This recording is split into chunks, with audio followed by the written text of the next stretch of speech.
The porch came into view the way old photographs do, a little faded at the edges, but too familiar to ignore. The boards bowed under my weight, groaning in the same reluctant voice they had when I was a boy running circles around my mother's garden boots. I paused, letting the cold air settle around me, smelling pine sap and the memory of winter fires. The house didn't feel empty. It felt alert, like something inside had been listening for my footsteps for 20 years. I stood there longer than I meant to, my hand resting on the railing worn smooth by a lifetime of hands, my father's hands mostly. The wind slid across the roof shingles, carrying a quiet that didn't belong to the mountains. Not the easy quiet of snow or early mornings. This was different. This quiet was deliberate. I reached into my coat pocket, fingers brushing the envelope that had arrived 3 weeks before my father's death. No message inside. Not even a note. Just a single, heavy key and the return address of a house I swore I'd never walk into again. The key felt warm from my palm, but the metal shivered when I brought it to the lock. It slipped in without resistance, clicking home as though it had never been removed. The door eased open before I could turn the knob, like it was pulling inward on its own breath. A low draft slid past my legs, and for a moment, it felt like crossing a threshold into the life I left behind. Inside, the smell was the first thing that settled on me. Pine smoke, and beneath it, something older, the lingering sweetness of dried herbs my mother used to bundle near the stove. It shouldn't have still been there. Not after all this time. I stepped deeper, letting the door fall shut behind me. The sound echoed through the house before sinking into the walls, swallowed whole. Light bled through narrow windows, catching dust motes that drifted slow enough to feel deliberate. The old coat rack stood by the entryway, one peg still bent from the winter my father slammed his coat down after she left. And the worn chair beside the fireplace, his chair, sat angled just the way he liked it, like he'd stand up at any moment. Nothing shifted. Nothing stirred. But I felt watched in a way memory alone couldn't explain. My boots pressed softly against the floorboards, and each step answered with a creak that seemed too familiar, as if my own weight had been here yesterday. I rested my hand on the back of the chair, tracing the smoothed-out groove in the wood where my father's fingers used to drum while he thought. I remembered the rhythm, slow, repetitive, like he was trying to anchor himself to something he couldn't speak aloud. I let my coat slide off my shoulders and hung it on the same bent peg. It wobbled under the weight, just slightly, the way it always had. The room dimmed when a cloud passed outside, the shadows shifting across the mantel. I scanned it without meaning to. The chipped ceramic mug. The lantern that never worked right. The framed photo of the three of us, the last one before everything went quiet. None of it had been moved. I walked toward the fireplace, running my thumb along the thin layer of dust on the mantelpiece. The house might have been left alone, but this room felt tended to somehow. Not cleaned, not lived in, but kept. Preserved, almost. As if someone wanted me to find it exactly like this. When I turned, the hallway stretched before me, long, narrow, still. The wallpaper had faded into soft gray, curling at the corners, but the air felt undisturbed. Like breath held for too long. I whispered, "Anyone here?" Not expecting a response. But the silence seemed to tighten, the way the surface of water tightens just before a stone breaks it. I made my way toward the staircase, each footfall echoing in a house too small for echoes. Halfway across the living room, I stopped. There was a feeling, the kind that rolls through your chest like a slow memory, that I wasn't the first one to stand here recently. It wasn't a noise exactly. Just the subtle certainty that someone had walked the same path I was walking now. Someone who didn't leave footprints, but left presence. My fingers drifted to the wooden banister. It was warmer than the rest of the room. Smooth. As if a hand had rested there not long before mine. The staircase loomed upward, dark at the top, the kind of dark that felt layered, as though shadows were stacked on shadows. I didn't climb it yet. Not on the first day. Something in me understood I wasn't ready for the rooms upstairs, especially the one at the end of the hallway. The one my father always kept closed. A gust pushed against the window pane, rattling it softly, like knuckles tapping glass from the outside. My heart knocked in response, once, twice, before settling back into its long, familiar ache. I exhaled slowly, letting the house breathe with me. Because it did feel like it breathed. Not alive, just aware. I walked back toward the entryway, listening carefully as the floorboards spoke in the same pattern they used to. A soft creak before the third step, a hollow groan near the rug. Old houses remember their own rhythms. But this felt more like the house remembered mine. As if it had been waiting. As if the years without me had been a pause rather than an abandonment. And the longer I stood there, the more I felt it. The quiet wasn't emptiness. It was attention. The last light of afternoon spilled across the floor, catching in the dust and turning it gold. I leaned against the doorway and watched the particles drift, slow and weightless, like the room was suspended in time. I swallowed, feeling something tighten in my chest. Not fear exactly. Recognition. The house wasn't just holding memories. It was holding its breath. And as I stood there, listening to the walls settle around me, one thought settled with them, soft, uneasy, and certain. The house knew I'd return. And it had been waiting to show me something. Light crept into the kitchen the way dust settles on old photographs. Soft, indifferent, carrying the weight of years without asking permission. I stood in the doorway, letting the quiet fold around me, noticing how nothing in the room had shifted. The air felt still, like the pause between two sentences no one dared finish. And on the table, waiting in the muted morning glow, was a single plate set out carefully, as if someone believed a meal was still on its way. The downstairs rooms always had a way of holding on to things they weren't meant to keep. My father wasn't sentimental, but he was stubborn, and sometimes the two looked the same. As I stepped forward, the floorboards released small sighs beneath my boots, as though relieved to finally speak again. I moved through the living room first. The recliner he claimed as his own sat angled toward the window, its cushions sunken into the shape of a man who spent too many years sitting alone. On the side table lay a chipped mug still bearing the faint ring of old coffee, the ghost of a habit he never broke. I touched the back of the chair, and a thin layer of dust clung to my fingers. It wasn't thick. Someone had passed through here now and then, brushing time away in small, quiet circles. I crossed into the kitchen, and the air changed, heavier, equal parts warmth and sorrow.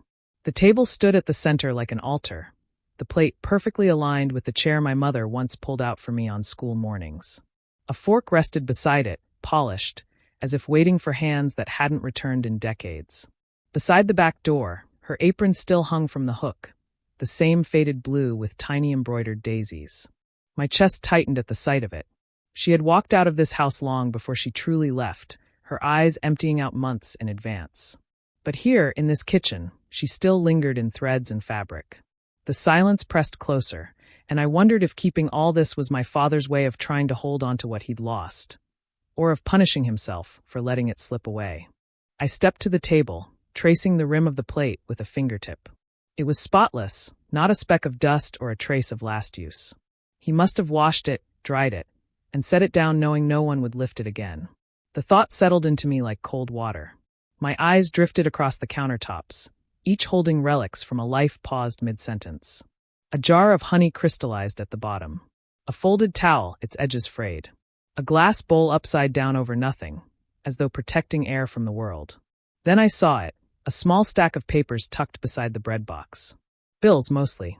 A few notes scribbled in the terse handwriting my father had used long before age made his hands shake. And beneath them, half hidden, was an envelope. My name on the front. Black ink. Careful strokes. I felt my breath catch, the way it does when memory collides with truth. The date in the corner was old. Nearly a decade old. Long before he ever reached out to me again, long before he mailed the house key. I picked it up, surprised by the weight of it. The paper inside shifted, soft and hesitant. The seal held firm, untouched. My father had written to me, then decided not to send it. The room felt colder then, as if a draft slipped through the walls and wrapped around my wrists. I turned the envelope over once, twice, my thumb brushing the seam. Why didn't you send this? I whispered into the stillness. The house offered no answer, only the quiet hum of its own grief. I moved to the window, envelope in hand. Outside, the trees swayed in slow, tired arcs, their branches brushing against each other with the sound of old secrets. The morning light shifted, casting a narrow beam across the table, illuminating the plate in a way that made it look almost warm. I felt a tremor of something, not fear, not sorrow, but the edge of understanding. My father, a man who rarely spoke his heart aloud, had held on to this letter for years. Hidden it, protected it, or maybe feared it. I imagined him sitting at the table late at night, writing each word under the glow of a single lamp. Maybe he paused often, running his hand over his face the way he used to when a truth was too heavy to lift. Maybe he sealed the envelope with the intent to mail it, and then changed his mind as dawn crept in. The weight of all he didn't say settled into the corners of the room. It had always been like that with him. Words caught between teeth and throat. I pressed the envelope against my palm, feeling the faint texture of the folded paper inside. It felt fragile, as if opening it might let something out that had been trapped too long. I looked at my mother's apron again, the soft blue fabric that once smelled of flower and rosemary. My father had kept it exactly where she left it, as though his silence could anchor her memory in place. Maybe this letter was the same. Maybe he had tried to say something before the world closed in on him, before guilt and loneliness rewrote the days. The air in the room tightened. I felt it in my ribs, in the quiet pulse behind my sternum. Whatever he had tried and failed to say was still waiting for me to hear it. I slipped the envelope into my coat pocket, the corners pressing lightly against my chest. The plate on the table caught the last of the morning light, glowing faintly like a promise never fulfilled. Outside, the wind shifted, rustling through the trees in a long, low whisper. I stood there in the doorway of the kitchen, letting the stillness wrap around me. The house felt less abandoned now, more like a story paused mid-breath. And as I turned toward the hallway, I realized something simple and unsettling. Whatever truth my father left behind, it was waiting for me, just a room or a moment away. The upstairs hallway felt narrower than I remembered, as if the walls had inched closer over the years, tightening around old secrets. The air was warm, still, the kind of heat a house gathers when no one has opened a window in far too long. I walked slowly, my hand gliding along the railing, until the light dimmed behind me and only one thing remained in sight. The small door at the end of the hall. The door my father never opened. The door he guarded more fiercely than he ever guarded me. I stopped a few feet away, letting the atmosphere settle around me. The carpet, once soft and patterned, had flattened with time, its colors muted into shades of brown and memory. I could almost picture myself at 8 years old, tiptoeing past this very spot, listening for the soft click of a latch, wondering what he kept hidden. The stuffy air wrapped itself around my neck, thick with the scent of old wood and something faintly sour, like forgotten paper, or the remnants of a closed-off life. My father wasn't a man who locked things. He believed in order, not secrecy. So the fact that he'd always kept this single door fastened with a key he never explained. It always felt like a shadow in the house. A quiet one, but a shadow all the same. I pulled the key ring from my pocket, the metal clinking in a small, hollow way.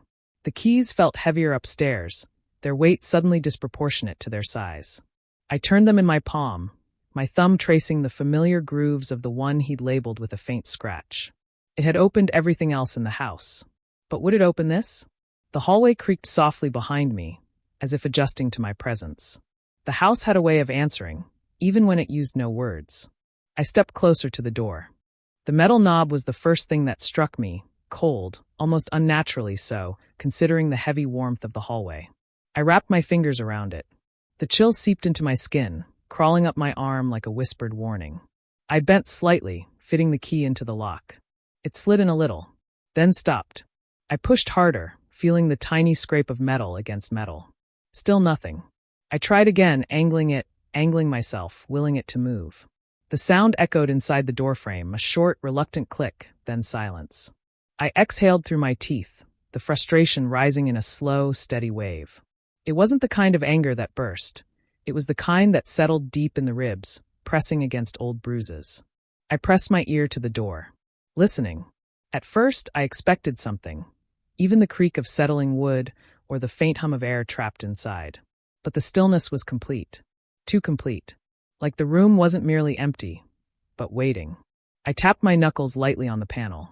The sound was soft, muted, as if layers of time pressed against the other side. I swallowed, remembering the nights I stood right here as a child, hearing muffled voices behind this door. Not arguments. Not quite. Just conversations spoken too quietly. And my mother crying.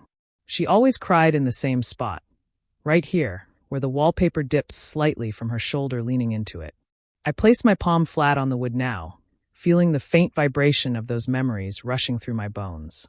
The key shook a little in my hand as I pulled it out of the lock. I tried again. Forced, slow, deliberate. Each attempt scraped the air thinner. Each failure pressed harder against something old inside me. I stepped back and stared at the door.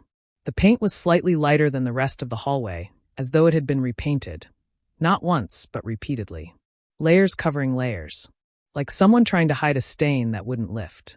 Childhood images flickered at the edges of my mind. My father standing here late at night, shoulders slumped, his hand resting near the knob but never turning it. My mother wiping her eyes, whispering something I could never hear. A thud, once, that made me jump and made them both fall silent. And then the lock clicking, quiet but final. I shook the memory away, but it clung like cobwebs. What were you protecting? I whispered, voice barely above breath. Or who? My fingers drifted to the hinge, solid, rusted slightly, but intact. I knew I could force it open if I wanted to. The thought made my stomach knot. Breaking the door felt like breaking the last thing he'd held on to. I pressed my forehead to the wood for a moment, breathing in its scent, dust, varnish, old sorrow. The silence behind it wasn't normal. It wasn't simply emptiness. It was secrecy with weight. And standing there, I felt the strange certainty that whatever waited in that room wasn't dangerous. Just painful. Something my father couldn't face. Something he didn't want me to face either. But pain doesn't disappear just because it's locked away. It waits. And it remembers. I reached for the knob one last time, wrapping all my fingers around it, pressing my thumb into the cold metal until it stung. I twisted slowly. Nothing. The door stayed still, patient in its refusal. I stepped back, letting my hand fall to my side.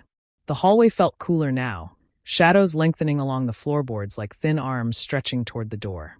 As I walked away, the silence pressed tightly around me, not resisting, not chasing, just watching. The same silence that lived in my father's eyes the last time I saw him. Whatever truth he hid here, it hadn't died with him. It was waiting for me. And I knew, with the kind of heaviness that settles deep in the ribs, that I'd have to open that door eventually. The morning sun hadn't warmed the town yet. It hung low and pale, catching on the dust that drifted across Main Street like tired snow. I walked toward the town office with my hands in my pockets, listening to the way my footsteps echoed off the old brick buildings.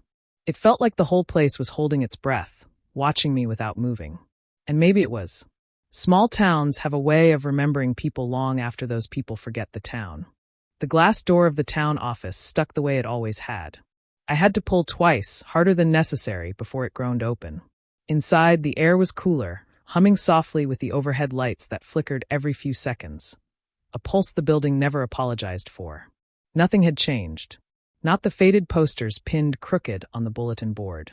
Not the row of plastic chairs molded to the shape of long waits and older conversations. And definitely not the woman at the far desk, her hair pulled back in a bun that looked permanent. I filled out forms by the window, the paper thin enough that the pen threatened to tear it. Each line asked for something simple. Name, date, forwarding address, but my hands felt too large, too clumsy, as if the act of writing here again required a gentleness I didn't have. I could feel eyes on me. Not staring, exactly. Just glancing. Quick, curious, then gone. Like people checking a clock they didn't trust. A couple whispered near the door, their voices too soft to catch, but their sideways looks loud enough to hear. A man in work boots paused when he passed behind me, as if trying to place me. I couldn't tell if he managed to or not. I kept my eyes on the form. I told myself I was imagining things. Small towns notice everything. That didn't make it personal. But something in the stillness, the quiet recognition that flickered between people, settled oddly in my chest. It was the kind of familiarity that didn't come from kindness. When I finally approached the counter, the elderly woman behind it pushed her glasses up her nose and squinted at me. Not rude, just searching. Name, she asked. Elias Ward, I replied. Her hand paused midair, pen hovering above a ledger already crowded with notes. A soft breath escaped her, not quite a gasp, not quite a sigh, and her expression shifted into something gentle and worn. Oh, she murmured, almost to herself. You're the boy who left. The words landed lightly, but their weight rippled through me. I opened my mouth to ask what she meant, but she was already writing something down, her attention drifting somewhere years behind me. She slid a form across the counter. Her fingers trembled just slightly. You'll need to sign here, she said, though her voice carried an unspoken question. The kind people ask with their eyes because their mouth knows it's not their place. I signed. She watched my hand move across the page. You look like your mother, she added softly. I didn't know how to respond to that. I wasn't sure I wanted to. The woman smiled, but it wasn't the kind meant to comfort. It was the kind that comes from remembering something too clearly. "Welcome back, Elias," she said. "It's been a long time." I nodded, though the words felt like they belonged to someone else. Someone who had left this town for reasons everyone but him seemed to understand. I took the stamped papers and stepped outside, letting the door close behind me with a muted thud. Main Street was busier now. A few cars rolled past, their engines low and steady. A breeze pushed old leaves across the pavement, carrying the faint smell of coffee and sawdust. I hadn't made it far when a man leaning against a pickup truck lifted his chin toward me. I didn't recognize him. Not his face, not his posture, not the faded shirt tugging loose at the shoulders. But the look he gave me, that I recognized. It was the look people share when they've heard stories about each other. Stories neither of them have ever spoken aloud. A quiet acknowledgement. Not warm, not cold. Just knowing. He nodded once, slow, like he was greeting a memory instead of a person. I felt my throat tighten. I nodded back, out of politeness more than understanding, and kept walking. The sidewalk carried me past the bakery, where the windows fogged in familiar places, and the hardware store where someone had propped the door open with a brick. Every step reminded me how little I actually knew about the life my parents lived here. What they shared with people, what they hid, what they endured. I had always assumed the distance between my parents and this town was something ordinary, a little isolation, a little difficulty, nothing more. But the way people looked at me now, it wasn't simple nostalgia. It wasn't even curiosity. It was recognition laced with something heavier, something careful, as if they all held a piece of a story I'd never been told. As if they knew why my father rarely left the house, why my mother cried in hallways, why I ran. I stopped near the edge of the street, letting all of it settle. The boy who left. Not a title, not an accusation, just a fact spoken with the kind of softness that suggested its opposite. That leaving had meant something here, to people who weren't me. And suddenly I felt young again, standing on the periphery of a world my parents belonged to but never invited me into. The wind rose slightly, brushing dust across my shoes. Somewhere behind me, someone called out a name that wasn't mine, but I still turned, expecting. I don't know what. Someone familiar? Someone forgiving? But the street was just a street. People moved in slow lines, backlit by sunlight, unaware of the questions circling in my chest. I tucked the paperwork under my arm and started walking again, not toward home, but toward a place where I could breathe without feeling watched. As I moved, one thought followed me, steady as footsteps. If the town remembered me this clearly, what else did it remember about my family? And why had no one ever told me? The house was quiet when I stepped back inside, the kind of quiet that settles in corners and waits. Afternoon light spilled through the front windows in long, uneven stripes, catching on dust I hadn't stirred yet. I stood there for a moment, letting the door fall shut behind me. It clicked softly, almost politely, as if the house were welcoming me back just long enough to show me what I had missed. I carried the stack of papers from the town office into the living room and set them on the coffee table. They slid a little, like they were trying to escape whatever weight they held. I didn't blame them. I felt the same. Boxes were piled against the far wall, taped shut, taped again, and then labeled in my father's stiff handwriting. Some were marked with years, some with nothing at all. I chose one close to the bottom, the cardboard soft from age. When I opened it, the smell rose up first. Old paper, dry plastic, something faintly metallic, like air that had been sealed away too long. Inside, a row of cassette tapes lay neatly, their cases smudged with fingerprints I didn't recognize. Each one had a date scrawled across the top. No titles, no explanations. Just time, preserved by someone who thought he'd come back to hear it. I ran my thumb along the edge of one, dated almost 20 years earlier, the ink slightly faded. The tape inside rattled as if shifting in its own sleep. A heaviness settled over me. Not dread exactly, but that feeling you get before opening a door you've never seen unlocked. I wasn't sure I wanted to hear anything these tapes remembered. Still, I carried the first one upstairs to the old tape player on my father's dresser, the one he never let me touch as a kid. The player was dusty, but it turned on without complaint, almost like it had been waiting. I placed the tape inside. Press play. The room filled with static, long, slow, reaching in all directions. It sounded like wind trapped in a jar, trying to get out. For a moment I thought maybe the tape was blank. Maybe this was nothing. Maybe I'd built a ghost out of cardboard and ink. But then, through the static, something shifted. A breath. Soft, close to the microphone. Then another. Faint, uneven. My heart stalled. I knew that breath. I hadn't heard it in years, but memory doesn't forget certain shapes of sound. Then a whisper, barely there, trembling at the edges. Elias. My mother's voice. It was unmistakable, the slight quiver she tried to hide when she spoke my name gently, the softness she used when she was afraid I might break under something she couldn't explain. I leaned closer without meaning to, my hand gripping the dresser edge. Mom, I whispered back, out of reflex more than reason. On the tape, her breathing caught. A small sound, like she was about to speak again. But she didn't. Instead, her voice cut off, not slowly, not fading, just gone. Like someone had pressed a hand over her mouth. Then I heard them. Footsteps. Heavy. Measured. Each one landing with a weight that filled the room. They weren't hers. The footsteps grew louder, closer to wherever she was standing when she whispered my name into the recorder. They stopped suddenly, close enough that the tape hissed around the silence they left. That was when I hit stop. The button clicked harder than I meant it to, jerking the tape out of place. My breath felt trapped somewhere in my chest, pushing against my ribs like it wanted out but didn't know how. I stared at the player, half expecting someone to knock on the door behind me, half expecting the footsteps to continue across the room.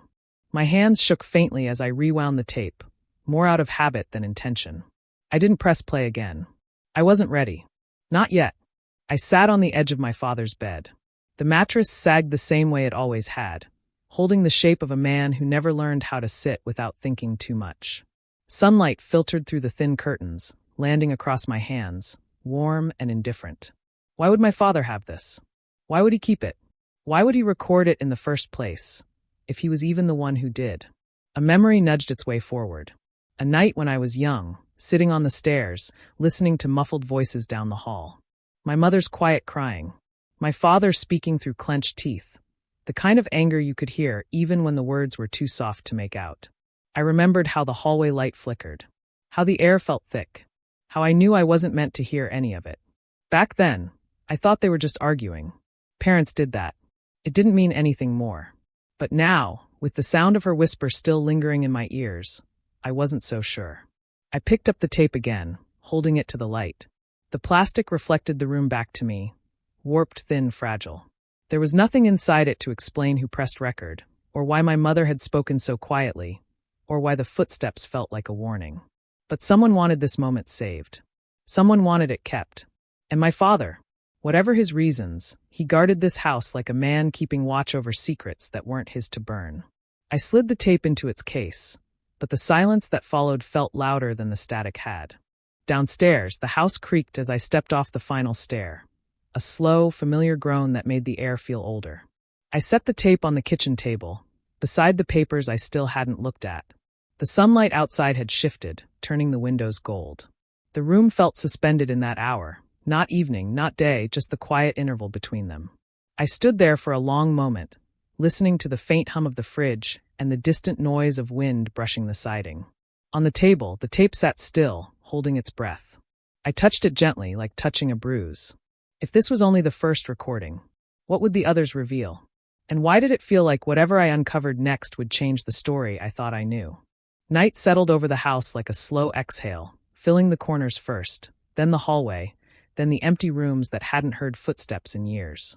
I sat in the living room with only a lamp lit beside me, its light trembling slightly each time the wind nudged the old window panes. The house made small noises, the kind that sound like thinking. I reached for an old book on the side table, something my father used to read before bed. When I opened it, a single page slipped out, floating down like it had waited for darkness to fall before revealing itself. The page landed at my feet. I didn't touch it right away. There was something uneasy about the way it fell. Not like a forgotten bookmark, but like something that had been tucked away, meant to be found only at a certain time. The lamp cast a thin halo of light around the note, leaving the rest of the room in soft shadow. The hardwood floor felt cold under me as I bent down and picked up the paper. It was torn from a larger sheet, the edges uneven, the fibers frayed. My father's handwriting crossed the page in dark ink. Familiar at first glance, then strangely unstable. He'd always written in neat, deliberate strokes. This wasn't that. I tried to fix what broke. The first sentence was steady, almost rehearsed. But as the lines continued, the letters began to slant, drifting upward as if he could no longer keep them grounded. some words blurred where the pen must have trembled. I read it twice, then a third time. My father had never admitted to breaking anything. Not in words, not in expression. He carried mistakes like tools in a belt, hidden but always close. Seeing the confession on the page felt like hearing a man who'd never raised his voice finally whisper. Anger pressed against my ribs, sharp, bright. But pity followed close behind, softer. The kind that comes when you realize someone you feared was afraid of himself all along. I kept reading. The note shifted halfway down the page. The sentences became fragmented, thoughts bleeding into one another. I should have told you sooner. I didn't know how to undo it. Your mother's she. Then, abruptly, a crossed-out line. As if the truth had gotten too close to the surface. My thumb brushed over the ink. It felt slightly raised, written with pressure, written by a hand that didn't trust itself. The final line was the one that rooted me to the chair. Don't open the room alone. The letters tilted sharply, as if he'd written them quickly, or in fear, or both. The period at the end was a small, hard stab. I stared at the words for a long moment. The room. The locked door at the end of the hall. The key that didn't fit. My mother's voice on the tape whispering my name, stopping so suddenly it felt like a held breath. A coldness spread over my shoulders, settling between my shoulder blades. It wasn't from the draft. It was the kind of cold that comes from recognition, from puzzle pieces brushing against each other for the first time. Outside, a branch scraped along the siding, long and slow. The house answered with a soft creak. I folded the note once. Then again. My father, a man who spoke little and explained less, had found the strength, or the desperation, to write this. Whatever he thought he'd broken. Whatever he thought he couldn't fix. It was behind that door. I carried the note to the dining table and laid it flat beneath the lamp. The light revealed more. Indents where the pen had pressed too hard, places where his hand must have shaken. The words seemed to move with the shadows, shifting shapes as the bulb flickered gently. I read the final line again. Don't open the room alone. It sounded less like advice and more like a warning. Or a plea. But what unsettled me more was the word alone. Not don't open the room. Not leave it locked. Not forget it. Just don't do it by yourself. As if something waited there. Something too heavy for one person to face. I thought of my mother crying in the hallway when I was small. The muffled arguments. My father's footsteps pacing the length of the house long after everyone else had gone to bed. The tape with her voice. Her breath cut short. Those heavy steps following. It was becoming harder to pretend these pieces didn't fit together. The lamp flickered again, briefly dimming. When the light returned, it felt weaker. I pressed my palm against the table, grounding myself, though the wood beneath my hand felt unfamiliar, as though it remembered others before me. For a moment, I imagined my father sitting in this very chair, writing the words I now held. His hand shaking. His breath unsteady. A man haunted by something he failed to protect. Or someone. My throat tightened. If he couldn't face that room alone, what made him think I could? I folded the note one last time and slipped it into my pocket. The paper felt warmer than it should have, like it had held on to whatever fear my father left there. The house had gone still again. A deeper kind of still, not empty but watchful. I turned off the lamp, and the room shifted into soft darkness. Only the faint outline of the hallway remained visible, stretching toward the stairs, toward the locked door waiting at the end of the upper floor. I stood there, listening to the quiet settle around me. My father had written a warning, but it felt less like a boundary and more like an invitation. If the truth was behind that door, then tomorrow, I had to decide whether to open it. The cemetery was quiet in the way cold mornings often are, like the earth was holding its breath. I walked between the stones, listening to the wind drag across the grass. It carried the smell of wet leaves, something faintly sweet underneath. My father's name came into view before I reached it. The lettering still sharp. Still clean. Someone had been tending it. And that's when I saw her. A woman, standing with her back to me, coat too thin for the weather, hair pulled low like she didn't want to be recognized. She didn't move when I stepped closer. Just stood there, shoulders drawn in, as if bracing for a truth she'd already heard once before. I stopped a few paces behind her, unsure if I should speak.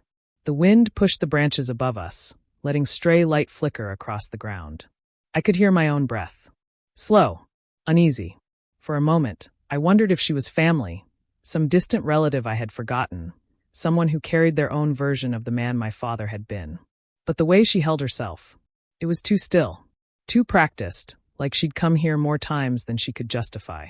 She turned only when I stepped to the side. Her face was lined in the sort of quiet that doesn't come from age, but from knowing things no one ever asked her to carry. "You must be Elias," she said.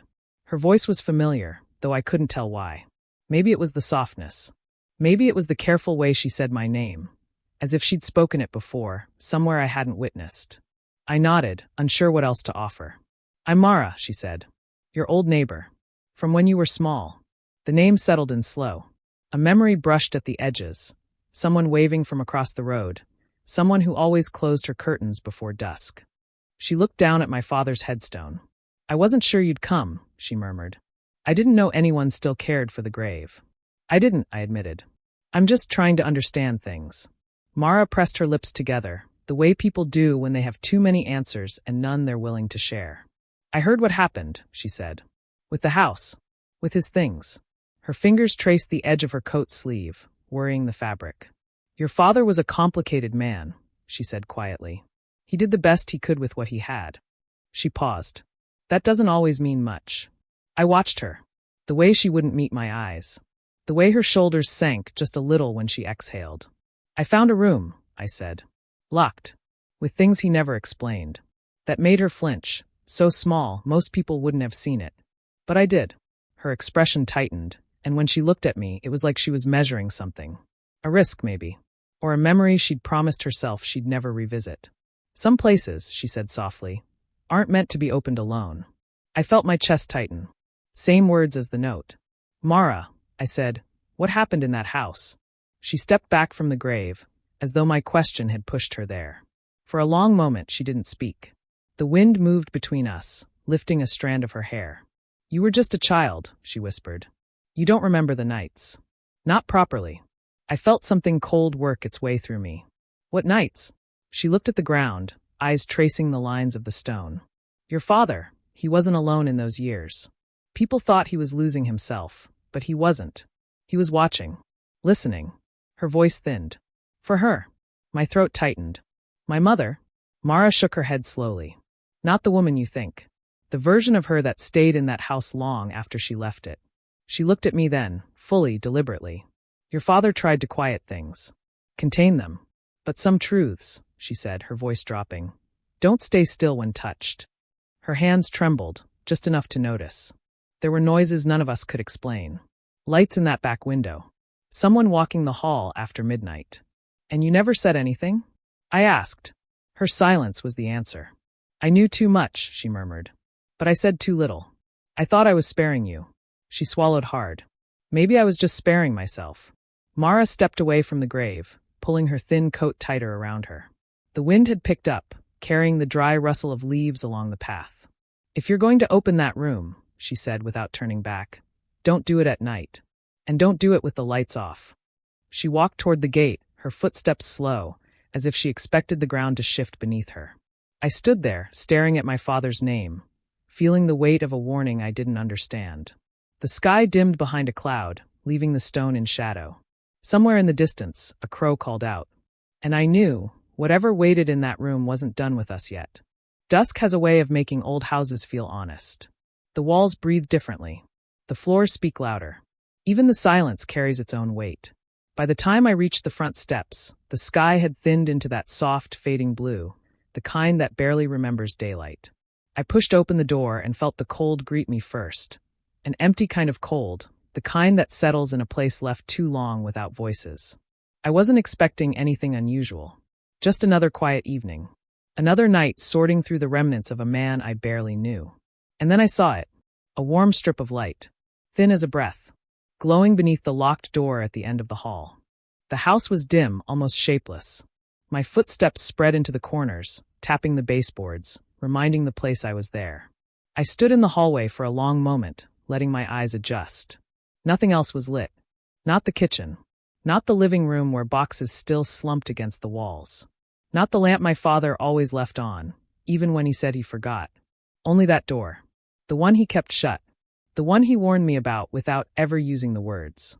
The warm glow beneath it pulsed faintly, like something breathing on the other side. Not steady. Just enough to make my chest tighten. I whispered, "Hello." My voice sounded smaller than I meant it to. It drifted down the corridor and disappeared before it reached the doorframe. I tried again, louder, forcing confidence into the sound. Is someone there? Silence gathered in its place, patient and old. I didn't believe anyone would answer. But the question came from somewhere inside me, a place that remembered nights I couldn't quite recall, shadows I must have seen but didn't dare name. Something in me recognized that light, though I didn't know why. I took a step forward. The floorboard beneath me groaned, long and low, as if warning the house I was coming. The light flickered once, then steadied again. I kept walking. Slow. One quiet footfall at a time. The air changed as I moved down the hall. Colder at first, then strangely warm, like walking too close to the heat of an unseen stove. I reached the halfway mark when a memory brushed the back of my mind, soft, blurred. My father's voice behind a closed door. Not speaking. Whispering. Like he didn't want the house to hear him. I shook it off and kept going. When I was a few steps away, the light dimmed. Not out, just withdrawing. As though it had felt me approaching. Another memory stirred. My mother's footsteps, light, hurried, moving away from this same door, her hand tight around my wrist. She didn't look back. She never looked back. I reached the doorknob and touched the metal. It was warm. Too warm for a room that hadn't been opened in years. A cold wave passed through me anyway. The moment my hand touched the knob, the light vanished. Clean. Sudden. Final. I froze, waiting for it to return. But the gap beneath the door went dark, swallowing its own glow as if it had never been there. My pulse hammered in my ears, too loud for the silence around me. I felt the memory pushing harder now, wanting shape, wanting voice. A woman's hand, my mother's hand, pressing against my chest. Soft but urgent. Stay here, she whispered, her voice trembling in a way I didn't understand back then. Then another sound from inside the room. Not movement. Breathing. Low and rhythmic, like someone trying too hard to be quiet. The memory hit me so sudden I staggered back, swallowing air that didn't seem to reach my lungs. I stepped toward the door again, compelled by something I couldn't name. Fear, yes. But something deeper, something that felt like recognition. I leaned close, listening. Nothing. But the silence wasn't empty. It felt occupied. Like someone or something was waiting on the other side, just as unsure of me as I was of it. My father's note echoed in my head. Don't open the room alone. And for the first time, I understood that he hadn't been speaking in metaphor. I backed away, slow, keeping my eyes on the strip of darkness beneath the door. The hallway felt different now, stretched, watching. The air shivered against my skin. Whatever had been inside that room, whatever had touched the light, it wasn't gone. Just quiet. Just waiting. I stood at the far end of the hall, hands shaking, breath thin. The house seemed to listen with me. Something was stirring in the corners of my memory, trying to climb into the light. Something I had buried before I even knew what it was. The door remained closed. Still. Ordinary. But I knew better now. Some things don't stay hidden forever. Not in this house. Not in me. There's a kind of silence that grows teeth when you stand in it too long. Sharp at the edges. Heavy in the middle. I felt it pressing against my back as I stood in front of that door again. The one that had held its secrets longer than I'd been alive. The hallway was dim, washed in that thin gray light that appears right before night takes over. The rest of the house sat behind me like a held breath. I don't know how long I stood there, minutes, maybe hours, staring at the place where the light had disappeared the night before. My hand hovered near the knob. My father's warning echoed, don't open the room alone. But eventually, some doors don't open for you. They open because you decide to stop waiting. I leaned my shoulder against the wood before I had time to second-guess myself. It groaned under the pressure, a long, reluctant sound, as if the door had a say in the matter. The frame resisted, then gave. Quietly, almost gently. I stepped inside and let the air settle around me. The room was smaller than I expected, barely large enough for a chair placed in the center, angled toward nothing. A knitted blanket draped over its back, its yarn faded in places, pulled in others. The kind of blanket someone touches without thinking, just to keep their hands busy. On the floor, the dust told its own story. A hollowed circle where feet had rested. A faint scuff mark near the chair leg. The outline of someone who came here often, sitting for long stretches, holding on to something they didn't know how to release. And on a little table beside the chair sat the reel-to-reel. The switches yellowed. One tape already loaded. Labeled only with a date. The room didn't feel abandoned. It felt paused, like whoever had used it planned to return, if time ever allowed them to. I closed the door behind me, out of instinct more than intent. The soft click echoed too loudly in a room that had known so many whispers. Dust moved in the air when I touched the reel-to-reel, rising in slow spirals that caught what little light the hall could spare. My fingertips brushed the play button. Cold metal. Unsteady breath. When I pressed it, the machine whirred alive with a tremble, like someone being woken before they were ready. A hiss of static filled the room, sharp enough to stand the hairs on my arms upright. Then the breathing started. Soft at first, then steady, familiar in a way that made my throat tighten.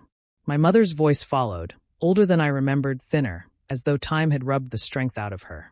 "Elias," she whispered. She paused long enough for the silence to tremble. "If you're hearing this, it means he couldn't tell you." I sank into the chair without realizing I'd moved. My knees had given up on holding me. The blanket brushed my arm. The yarn smelled faintly of lavender and something else, maybe the room itself, old and tired. Her voice returned, broken at the edges. I need you to know about the night everything changed." Her breath caught. Or maybe it cracked. The tape stuttered, and something cold slid through me, like the room itself inhaled. She tried to continue. I could hear the effort in the way she dragged air into her lungs. "You were so young," she said. "He thought keeping it quiet would protect you. Maybe it did. Maybe it didn't." A soft thud came through the speaker, something bumping the table as she recorded. Her voice wavered again. "Your father, he tried to fix what broke that night. But some things don't mend, Elias. Some things just shift their shape and stay with you." She sobbed then. A small, painful sound, almost like she was trying to swallow it back down before it could escape. Hearing it felt like watching her unravel through a keyhole. Close enough to witness. Too far to help. "I'm sorry," she whispered. "I'm so sorry." The reel fluttered, the sound warping as if the tape itself couldn't bear the memory she was reaching for. Then her voice sharpened, sudden, frightened. "Stop. He's here." Footsteps followed. Heavy. Measured. Approaching the microphone. Approaching her. I jerked upright in the chair, heart pounding so hard I could hear it over the static. Then, the tape cut off. Not faded. Not clicked. It ended like someone had ripped the cord from the wall. I sat in the dark room long after the machine wound itself to silence. The chair held me the way it must have held her. Steady, patient, unable to offer anything more. The blank hiss of the reel filled the space where her voice had been, a reminder that some moments don't finish themselves. Not on their own. My father had spent hours here, maybe nights, listening to the same sobs, the same unfinished confession, trying to rewrite a past that refused to stay quiet. I reached out and touched the edge of the tape, my fingers trembling. Whatever happened that night hadn't stayed in their memories. It had seeped into the walls, into the silence, into me. I exhaled slowly. The room listened. And I knew. This was only the beginning of what it wanted to tell me. I found her standing on the porch when the sun was sliding down, turning the snow the color of old paper. Mara didn't knock. She just held her gloves in both hands like she needed them to steady herself. The wind pushed against her coat. She didn't look at me. Not at first. "Elias," she whispered, almost swallowed by the quiet. And something in her voice made the house behind me feel smaller, like it was holding its breath for us. Like it already knew why she had come back. We stepped inside, but we didn't go far. Just stood in the narrow entryway where the floorboards bowed under every memory. The evening light slanted in, soft and tired, brushing over the old pictures on the wall.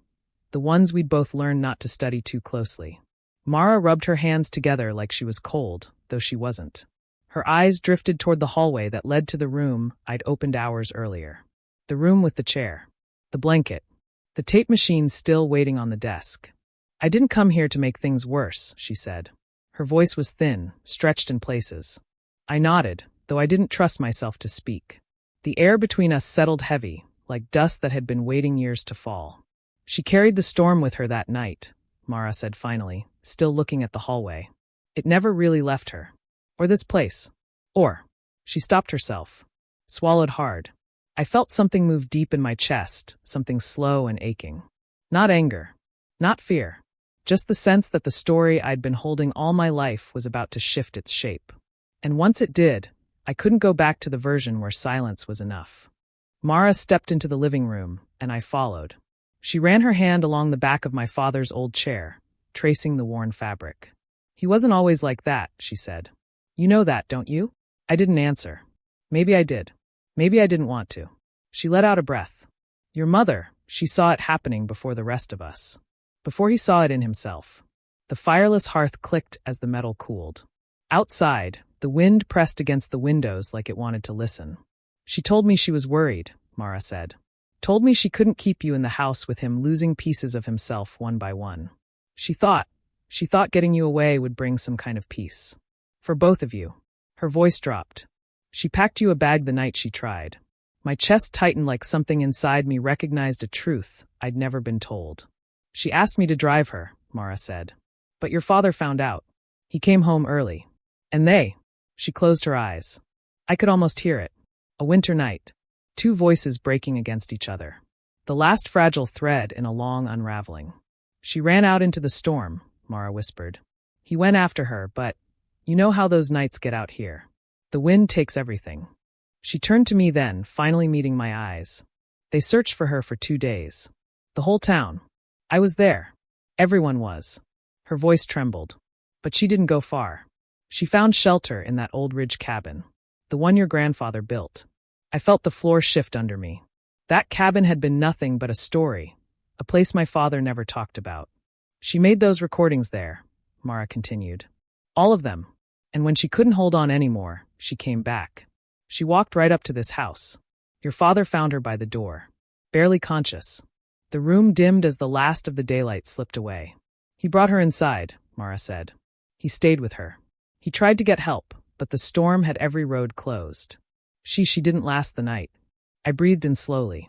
The house felt smaller, more fragile, like it was made of all the moments nobody ever spoke about. "Your father never forgave himself," she said. "Not for the argument. Not for letting her leave. Not for surviving when she didn't." Her eyes moved toward the hallway again. "He kept that room just as she left it. Never touched it. Not once. He wanted you to find the truth in your own time. But he couldn't bear to watch you hear it." A silence settled so deep it felt like a blanket being laid over the whole house. I walked back toward the hallway. The door was still open. The faint smell of old wood and cold dust drifted out like a memory that had been waiting patiently in the dark. Mara stayed behind, hands clasped, head lowered. I stepped into the room and looked at the chair, the blanket, the machine. Everything she touched in her last hours. Everything he protected in his. The weight of their choices pressed against me. Not cruelly, not sharply, just with the steady insistence of truth finally spoken aloud. I sat, placed my hand on the tape machine. The house didn't creak, didn't sigh. It simply waited. "I don't know how to forgive silence," I whispered. "But I'm ready to listen." And for the first time, it felt like the story wasn't holding me. I was holding it. The house was quiet in a way I'd never heard before. Not guarded. Not bracing. Just still. Morning light entered through the east windows, pale and forgiving, brushing over the floor like a hand smoothing out old creases. I stood in the center of the room, listening for the familiar groan of the walls, the sigh of the old beams settling. But nothing answered. It felt like the house had been holding its breath for years, and now, with everything finally spoken, it had let that breath go. And maybe I was learning to do the same. I moved through each room slowly, as if the floorboards might forget me the moment I stepped away. The living room looked softer in the morning light. My father's old chair sat turned slightly toward the window, as though he might come back just to check the weather. The knitted blanket, the one my mother must have draped over her knees in that little room at the end of the hall, lay folded neatly over the armrest. I brushed my fingers along the yarn. It was colder than I expected. The tapes sat on the table where I'd left them, 3 reels, each labeled in her handwriting. A script written in the slant of someone running out of time. I gathered them gently, stacking them like they were something breakable. Not the plastic, but the voice inside. Her voice. Tired. Honest. Trying. I found her notes tucked into the drawer beside the tape machine. Short lines. Half sentences. Words meant for me, but never delivered. I didn't read them all. Not yet. Some things need to be heard slowly. As I moved through the kitchen, the morning sun hit the table where a single plate had sat for years, set out like a question no one wanted to answer. Now the plate was gone. I had put it away. The simplest gesture, but it felt like a blessing spoken back to the house. The hallway felt narrower than it had the night before. Or maybe I had simply grown wider with truth. I returned to the small room, the one he'd kept untouched, the one she'd returned to in her final hours. The chair still faced the desk. The tape machine was open, empty, waiting like a mouth left mid-sentence. I sat, closed my eyes, let the silence settle. In that quiet, I could almost hear her breathing again. Soft, measured, bracing herself to speak into the recorder when words didn't come easily anymore. I picked up the blanket one last time, holding it against my chest. The yarn was coarse, familiar. My grandmother taught her that stitch. I used to sit at her feet, twisting scraps of yarn into knots while she worked. Funny how memories surface only when you stop chasing them. I folded the blanket slowly, smoothing each corner. It belonged with the tapes. Not because I needed it, but because she had needed it then. On the desk, beside the machine, was the small wooden box my father made in his 20s. I hadn't opened it in years. Inside lay the key to the house. The backup key he kept hidden, just in case, though he never said in case of what. I placed it in my pocket, not as a promise to return, just as a way of saying I understood. The house wasn't asking anything of me anymore. Back in the living room, I laid everything on the couch. The tapes, the notes, the blanket, the key. They looked small against the wide cushions, like remnants of a storm that had passed through long ago. Truth doesn't mend everything. It doesn't stitch the torn places back together. But it steadies the parts that remain. It gives them edges, names, shape. I packed only what felt true. The tapes went in first, wrapped in an old shirt of mine. Not to protect them, but to soften the sound of them shifting in the bag, their weight too loud on its own. Next, her notes. Folded once. Placed between a book and a notebook so they wouldn't crease. The blanket stayed. Not from rejection, but because it belonged to the room that held her last breath. It felt right for it to remain, warming the silence she left behind. I took one last look at my father's chair. I could almost see him there, head bowed, listening to the wind like it carried a confession only he could hear. I get it now, I said quietly, not sure if I meant it for him, for her, or for myself. Sometimes silence isn't avoidance. Sometimes it's the only way people know how to carry what they can't speak. My bag was light when I zipped it shut. Lighter than I expected. Maybe that's what truth does. It sheds the weight you thought was yours to hold forever. At the door, I paused. Not out of hesitation, but gratitude. The house felt different now. Not empty, not haunted. Just released. I slid the key into the lock and turned it gently. The click was soft, almost tender, like the house was nodding in agreement. Outside, the morning had opened wide. Wind moved through the pines in slow waves, brushing against my coat, carrying none of the bitterness I'd expected. For the first time in a long while, I didn't feel watched by the past. I felt accompanied by it, not held down. I stepped off the porch, the snow crunching beneath my boots, steady and sure. Behind me, the house stood quiet. Ahead of me, a stretch of road waited, pale and patient. When silence finally releases its hold, there's room for something else. Maybe not certainty, but something like beginning.